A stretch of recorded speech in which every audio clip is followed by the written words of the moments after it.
राम जय जय रघुवीर जय जय। राम जय जय रघुवीर जय जय। सीतारमण श्री रघुनाथ जय जय। सीतारमण श्री रघुनाथ जय जय। गोविंद जय जय गोपाल जय जय। गोविंद जय जय गोपाल जय जय।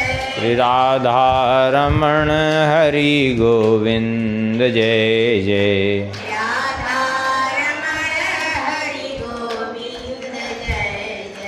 गोविंद जय जय गोपाल जय जय। गोविंद जय जय गोपाल जय जय। श्री राधा रमण हरि गोविंद जय जय। राधा रमण हरि गोविंद जय जय। श्री वृंदावन बिहारी लाल की। आगे भगवान श्री सुखदेव जी वर्णन करते हैं। अस्ति प्राप्तिश्च कंसस्य महिष्यौ भरतर्षभ। मृते भर्तरि दुःखार्ते ईयतु स्म पितुर्गृहान्। कंस की दो पत्नियां थी जिनका नाम था अस्ति और प्राप्ति। ये दोनों ही जरासंध की पुत्रियां थी, अस्ति और प्राप्ति। जब कंस की मृत्यु हुई तो ये भाग करके अपने पिता के पास पहुंची और पिता से सारी घटना सुनाई। वेदयांश्चक्रतुः सर्वम आत्मवैधव्य कारणम। सारी घटना जब सुनाई तो कहते हैं सुन करके क्रोध से व्यथित हो गया जरासंध और क्रोध में आकर के उसने प्रतिज्ञा कर ली। अयादवी महीम कर्तुम चक्रे परमोद्यमम। मैं यदुवंशियों से हीन कर दूंगा इस पृथ्वी को, ऐसा निश्चय करके उसने अक्षौहिणीभिर्विंशत्या तिसृभिश्चापि संवृताः यदुराजधानी मथुरा नरुडसर्वतो दिशम। उसने 23 अक्षौहिणी सेना लेकर के मथुरापुरी को चारों ओर से घेर लिया। सेना के इस बल को देख करके सब मथुरापुरी अत्यंत भयग्रस्त हो गए। सब विचार करने लगे अब क्या होगा, ये तो अच्छी समस्या खड़ी हुई। भगवान ने विचार किया कि इन लोगों को बड़ी चिंता हो रही। भगवान ने कहा देखो आप लोगों को चिंता करने की कोई आवश्यकता नहीं, ना तो चिंता करने की आवश्यकता है ना तो कोई भी यहाँ से लड़ने जाएगा। क्यों? अरे बोले हमारी छोटी सी सेना जा करके उस 23 अक्षौहिणी सेना से टकराएगी, क्या मतलब है, मारी जाएगी, कोई मतलब नहीं है। लेकिन इनका क्या किया जा सकता है? भगवान ने कहा वो सब हमारे ऊपर छोड़ो, क्या करना है क्या नहीं करना है। भगवान वहाँ से चल पड़े, श्री कृष्ण बलराम जी। भगवान ने सोचा कि अब यहाँ से हम किसी तरह बाहर निकलें, फिर इन लोगों को दिखाते हैं भी। तो उन लोगों ने तो ये समझा कि ये आ रहे हैं शरणागत होने के लिए हमारे दोनों भाई, क्योंकि डर गए हैं। लेकिन भगवान ने क्या किया? बोले भगवान श्री कृष्ण बलराम गए और आकाश की ओर जैसे ही भगवान ने देखा वैसे ही एवं ध्यायति गोविंद आकाशात् सूर्यवर्चसौ रथा उपस्थितौ सद्या ससूतौ सपरीक्षदौ। आकाश की ओर भगवान ने देखा तो आकाश से 2 रथ उतर करके आ गए और वो 2 रथ आए आकाश से। उस पर दोनों पर सारथी थे, अस्त्र शस्त्र थे, सब विद्यमान था घोड़े से युक्त। भगवान ने श्री बलराम जी की ओर देख करके कहा भैया आप रथ पर सवार होइए। और जिस कारण से इस धराधाम पर हम दोनों का आगमन हुआ है। अब वह कार्य करने का समय उपस्थित हो गया है। शत्रु सेना का संहार करिए और अपने स्वजनों को इस विपत्ति से मुक्त करिए। ये 23 अक्षौहिणी सेना ये भार बन करके उपस्थित हुई है। अब इसका संहार करके पृथ्वी का भार उतारना है। लेकिन एक बात का ध्यान रखिएगा। बोले क्या ध्यान रखना है? बोले बात का ध्यान ये रखना है कि इस जरासंध को नहीं मारना है। जरासंध को छोड़ दें। बोले सारी फजीहत की जड़ यही इसी को छोड़ने की बात कर रहे हो? बोले हाँ। क्यों? बोले इसको इसलिए छोड़ने की बात कर रहे हैं क्योंकि ये हमारा काम सहज करेगा। हम लोग यहाँ बैठे रहेंगे और सारे दुष्टों को इकट्ठा कर करके ये लाएगा, मारेंगे हम कहाँ पूरी पृथ्वी पर दुष्टों को ढूंढते फिरेंगे? इससे अच्छा यही लाएगा। ठीक है, हमारा काम ये सहज करेगा। भगवान श्री कृष्ण को अपने सन्मुख युद्ध में देख करके कहा, न त्वया योद्धुमिच्छामि बाले नहीं केन लज्जया गुप्ते नहीं त्वया मंद नयो से याहि बंधुहन। अरे तुम तो अभी बच्चे हो, मैं तुमसे नहीं लड़ सकता, इसलिए भाग जाओ हमारे सामने से, भगवान से कहा। फिर बलराम जी की ओर देखा तो बलराम जी थोड़ा थे तो भगवान से कुछ ही बड़े, 1 ही वर्ष के बड़े थे, लेकिन एकदम बलराम जी थोड़ा सा बलिष्ठ दिख रहे थे, हृष्ट पुष्ट दिख रहे थे। देख करके कहा, तव राम यदि श्रद्धा युद्धस्व धैर्य मोदवः हित्वा वा मच्छरे छिन्नम देहम स्वरयाहि माम जयी। हाँ, तुम्हारी इच्छा हो तो तुम आके लड़ो हमसे, या तो तुम मुझे मारो या तो मैं तुझे मारूं। भगवान ने कहा, मगधराज तुम व्यर्थ में डींग क्यों हाँक रहे हो? अरे जो डींग होते हैं बल पौरुष दिखाते हैं, इस तरह व्यर्थ का बकवास थोड़े ही करते हैं तुम्हारी तरह। लगता है कि तुम्हारे सिर पर मृत्यु आई है और मृत्यु के भय के कारण तुम्हारा माथा ही अव्यवस्थित हो गया है, इसीलिए बेमतलब के बक बक बात कर रहे हो। भगवान ने जानबूझ करके ये बातें क्यों कही? बोले इसलिए भगवान ने कही कि किसी तरह वो कुपित होकर के लड़ना प्रारंभ करे। नहीं ऐसा न हो कि काली कहे कि चलो बलराम जी हो हमारा युद्ध हो जाए, बाकी को लड़ने की जरूरत क्या थी, बाकी दुष्टों का क्या होगा? उनको भी तो मारना है। अब तो जो है कुपित हो गया। कुपित होकर के श्री कृष्ण बलराम को चारों ओर से अपनी सेना से घेर लिया। सेना को संकेत किया कि चारों ओर से घेर लो, ये भागने न पावें। चारों ओर से घेर लिया। उसके बाद भगवान श्री कृष्ण बलराम ने अपना बाण वर्षा प्रारंभ कर दी। अब तो इतनी तेजी से भगवान का धनुष घूम रहा था कि वो समझ ही नहीं पा रहे थे कोई कि आखिर कब बाण ले रहे हैं, कब चढ़ा रहे हैं, कब प्रत्यंचा खींच रहे हैं, कब बाण छोड़ रहे हैं, कुछ समझ में नहीं आ रहा है। बस केवल इतना दिख रहा था कि बाण वर्षा हो रही, अंग प्रत्यंग सैनिकों के कट कट करके सिर कट कट करके गिर रहे हैं। थोड़ी ही देर में जो है देखते देखते जो है वो पूरी सेना समाप्त हो गई।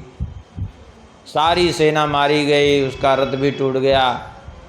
अब तो बलराम जी और जरासंध एक दूसरे से भिड़ गए, युद्ध करने लगे। बड़ा भयंकर युद्ध हुआ और लेकिन भगवान ने फिर उसको छुड़ा दिया।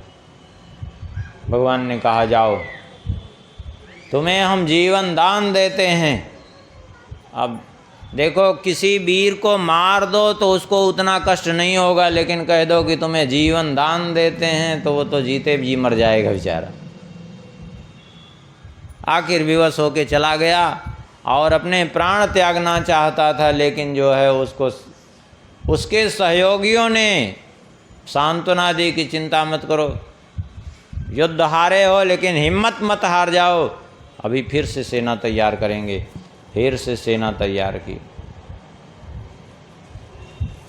और फिर से सेना इस तरह से।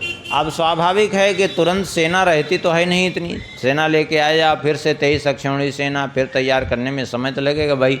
नई सेना में भर्ती करेगा लोगों को और फिर उनको प्रशिक्षित करेगा, अस्त्र शस्त्र की शिक्षा देगा, तब तो लेकर के आएगा। अब इसमें समय लगता है, तो धीरे धीरे कुछ समय भी लग जाता। 14 वर्ष के बीच में 18 बार आक्रमण किया उसने, माने 1 वर्ष बीतता नहीं था उसके पहले 6 महीने 7 महीने में आक्रमण हो जाता। इस प्रकार से 14 वर्ष में 18 बार आक्रमण किया। तो 17 बार आक्रमण किया तो भगवान ने 17 बार उसको परास्त किया। 18वीं बार उसने एक उपाय रचा, ब्राह्मणों को बुलाया और कहा हमारे लिए तुम विजय यज्ञ करो। अब ब्राह्मण जान रहे थे कि विजय यज्ञ क्या, भगवान से कौन जीत सकता है, लेकिन हम हठपूर्वक प्रारंभ कराया विजय यज्ञ।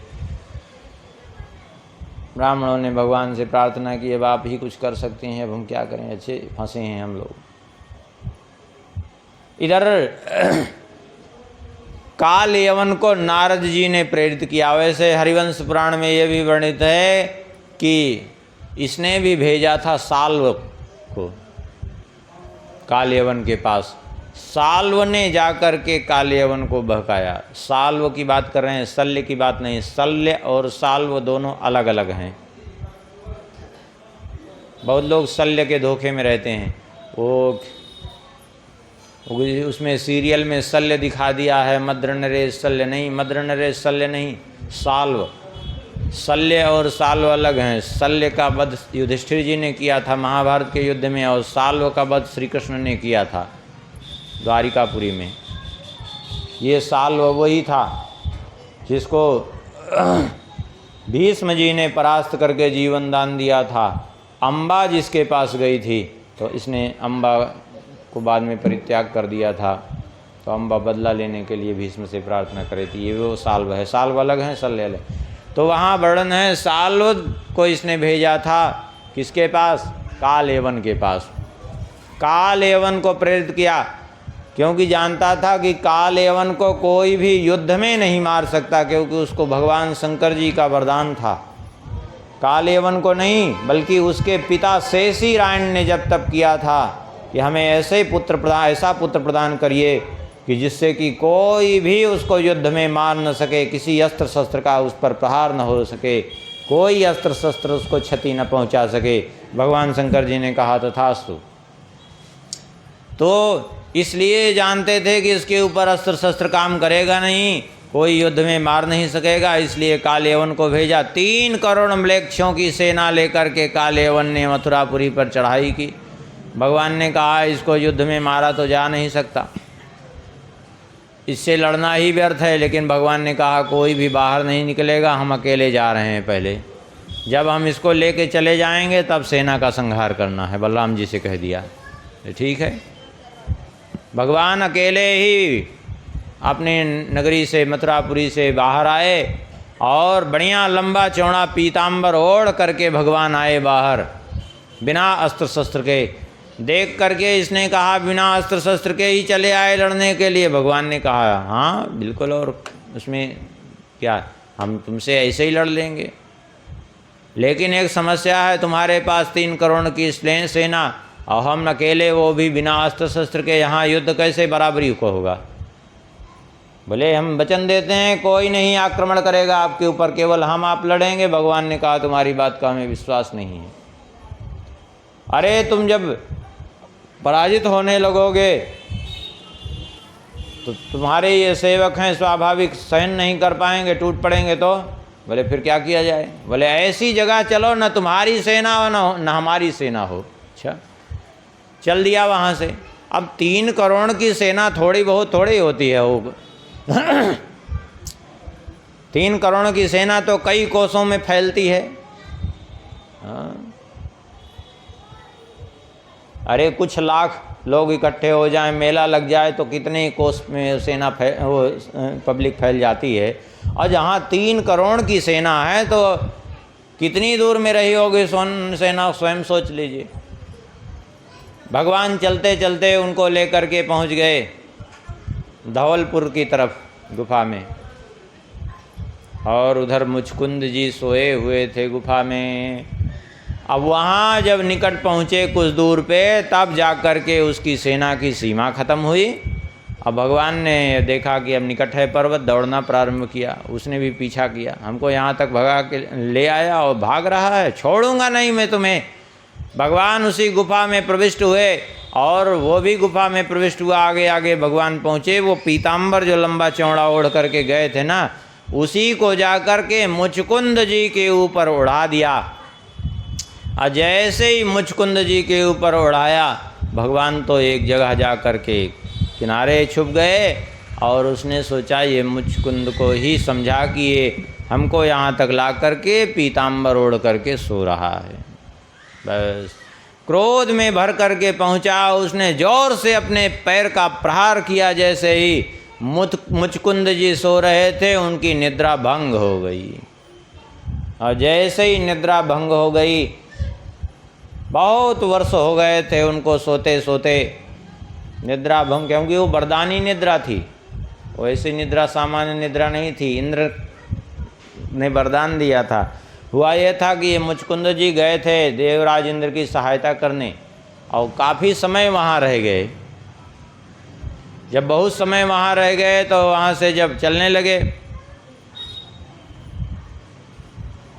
तो बोले अब जो है हमें जाने की आज्ञा दीजिए। देवराज इंद्र ने कहा हम जाने की आज्ञा आपको दें कैसे, समस्या यह है कि आप जाकर के रहेंगे कहाँ, हमसे कुछ रहने के लिए स्थान मांग लीजिए। अरे बोले काहे नहीं रहेंगे, अरे हमारा राज्य है, हमारी सारी जो है प्रजा है।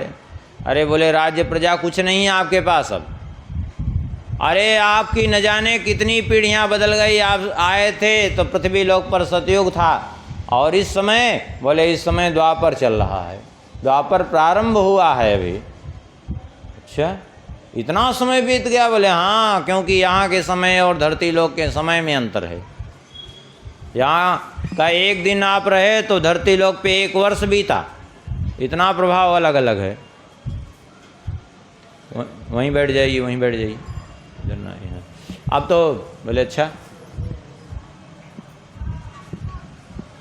बोले अब फिर अब हमें कुछ चाहिए भी नहीं, मुक्ति आप दे नहीं सकते। बोले मुक्ति तो नहीं दे सकते, बाकी कुछ मांग लो।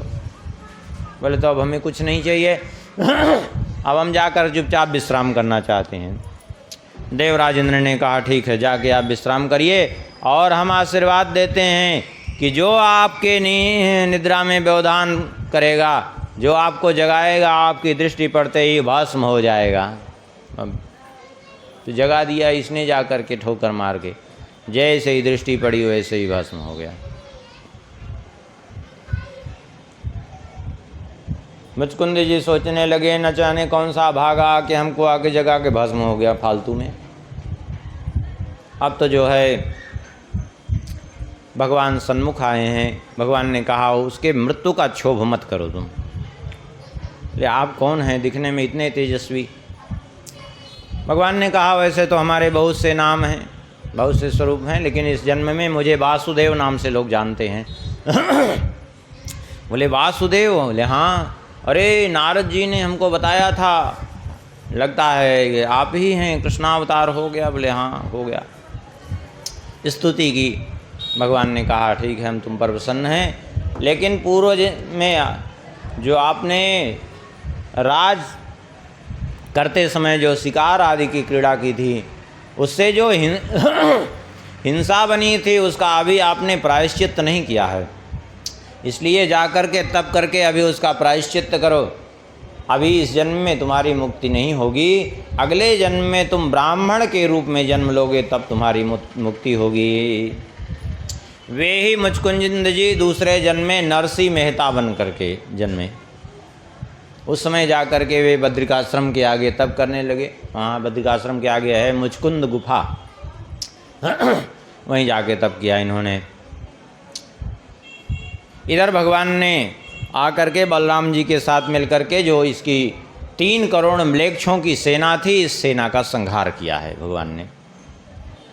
और सेना का संहार करके भगवान ने इसका तो अंत किया। और पीछे पीछे आ गया वो जरासंध।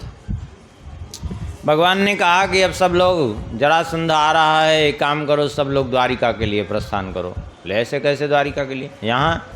बोले यहाँ की चिंता छोड़ो, यहाँ बार बार ऐसे ही ये आक्रमण करता रहेगा, बार बार उत्पात होता रहेगा, ये बिल्कुल ठीक नहीं है। प्रजा बार बार आतंकित होती है, इसलिए अब आप लोग द्वारिका जाओ। सबको द्वारिका भेज दिया। श्री कृष्ण बलराम दोनों भैया रुके रहे। और वहाँ से भगवान ने क्या किया, बोले सेना जब इसकी घेरे खड़े थी तो भगवान श्री कृष्ण बलराम निकले और इसकी सेना के आगे से ही भागने लगे। भगवान जानबूझ करके क्यों भागने लगे? एक तो यहाँ से भगवान इस सेना को हटाना चाहते थे, और दूसरी बात ब्राह्मणों का जो यज्ञ था उसको पूर्ण करना चाहते थे, क्योंकि विजय यज्ञ में ब्राह्मणों को नियुक्त करके आया था, यज्ञ हो रहा था विजय के लिए, उसको भी भगवान को पूर्ण करना था। तो भगवान युद्ध छोड़ करके भागे। भगवान का नाम ही पड़ गया रण छोड़।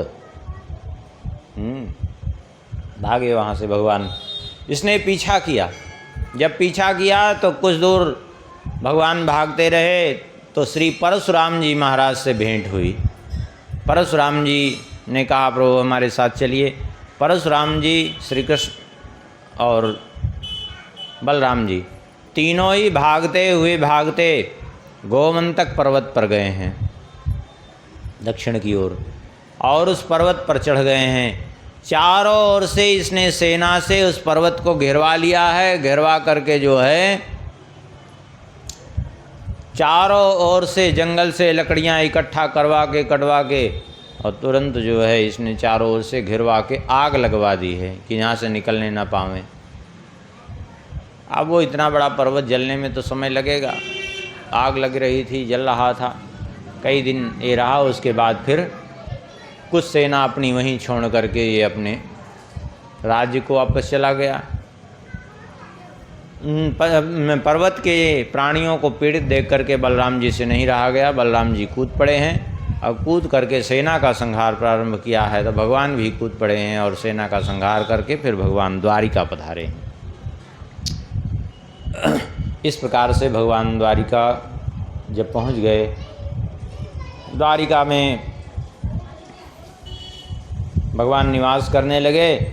आगे कहते हैं, एक दिन की बात है, श्री ककुदमी, रैवत के पुत्र थे ककुदमी।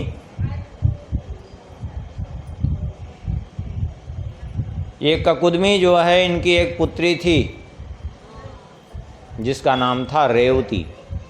रेवती ऐसी कन्या थी कि जिसके योग्य कोई वर समझ में नहीं आ रहा था इनको। तो ककुदमी जी लेकर के इस मनवंतर के आदि सतयुग में हुआ था जन्म, इस मनवंतर के, और लेकर के चले गए ब्रह्मलोक ब्रह्मा जी से ये पूछने की जो है इसके योग्य वर कौन है, कृपा करके बताइए। कुछ के नाम भी गिन कर ध्यान करके लेते गए कि इनके नाम भी पूछ लेंगे, इनमें कौन योग्य होगा, अथवा और कौन दूसरा कोई हो तो बताइए। गए वहाँ ब्रह्मा जी के सभा में नृत्य हो रहा था। उस समय कुछ देर रुकना पड़ा इनको, और उसके बाद ब्रह्मा जी ने जब बातचीत की, क्योंकि बीच में तो व्यवधान दे नहीं सकते, कोई कार्यक्रम चल रहा हो तो बीच में कोई जाके व्यवधान दे, ये तो बिल्कुल नहीं उचित है।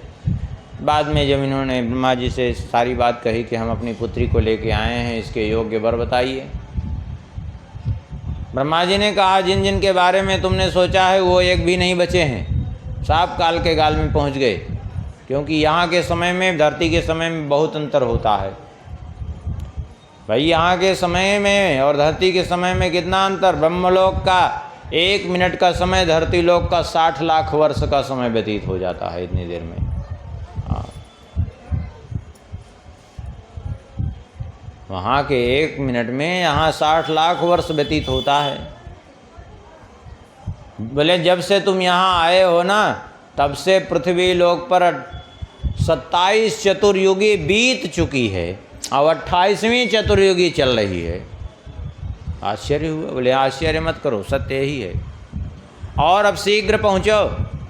जैसे ही तुम पहुँचोगे द्वारिकापुरी में श्री कृष्ण और बलराम जी विद्यमान आपको मिलेंगे, और बलराम जी को अपनी कन्या ब्याह दो। बोले ठीक है।